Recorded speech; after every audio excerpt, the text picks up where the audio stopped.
Dopo l'elezione del nuovo presidente di CIA sezione Padova, ovvero della Confederazione Italiana Agricoltori, anche nella sezione di Rovigo si è passati per le urne. All'Hotel Cristallo infatti è stato eletto presidente all'unanimità Henry Faccini, titolare dell'azienda agricola La Gurattina di Stienta. L'obiettivo principale è quello di fare squadra fra gli agricoltori, portando le loro istanze nelle sedi più opportune e far sentire la voce di un settore, quello primario, che ha bisogno di essere ancora valorizzato. Sicuramente è importante far passare un concetto che è quello del ruolo insostituibile dei nostri agricoltori e dei nostri pescatori, aggiungerei, nella gestione del territorio. Se vogliamo parlare di temi fondamentali come la qualità del cibo sulle nostre tavole o la sicurezza idraulica, l'equilibrio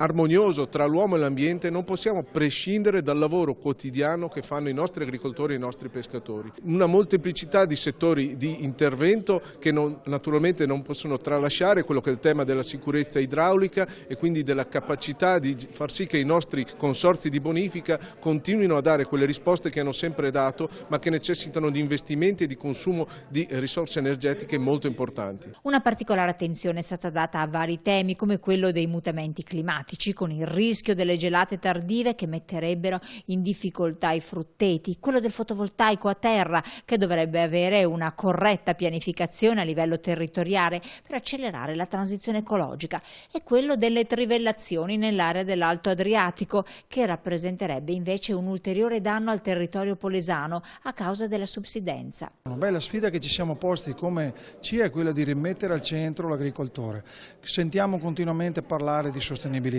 sentiamo parlare di necessità di mitigare gli eventi climatici, problematiche sull'energetico. Chiaro, noi su questa partita possiamo dire la nostra in tutti i casi, in tutti gli ambiti. Pensiamo alla nostra attività quotidiana nel produrre bene, nel produrre sostenibile, pensiamo nella capacità che abbiamo di gestire un territorio attraverso il continuo operato, pensiamo anche della possibilità di produrre energia, penso ad esempio al fotovoltaico, penso al biogas, che ci può permettere attraverso una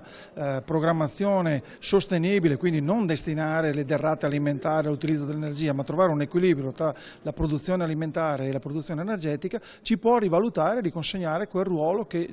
abbiamo proprio naturalmente nel governare e gestire questi ambiti. I prezzi dell'energia e del gas sono in aumento e le attività florovivaistiche ne stanno soffrendo particolarmente. Per questo il nuovo presidente, a nome degli agricoltori polesani, chiede un intervento di calmierazione perché questi incrementi non sono più sostenibili per tutta la filiera agroalimentare. C'è bisogno, e sarà la più grande sfida per il futuro, di un ricambio generazionale che possa garantire a questo territorio di poter sopravvivere, di poter avere le possibilità che questa terra promette, perché è una terra estremamente fertile, estremamente fragile, che va amata, va protetta, ed è per quello che io oggi sono qui a tentare di dare un contributo all'associazione e a questo territorio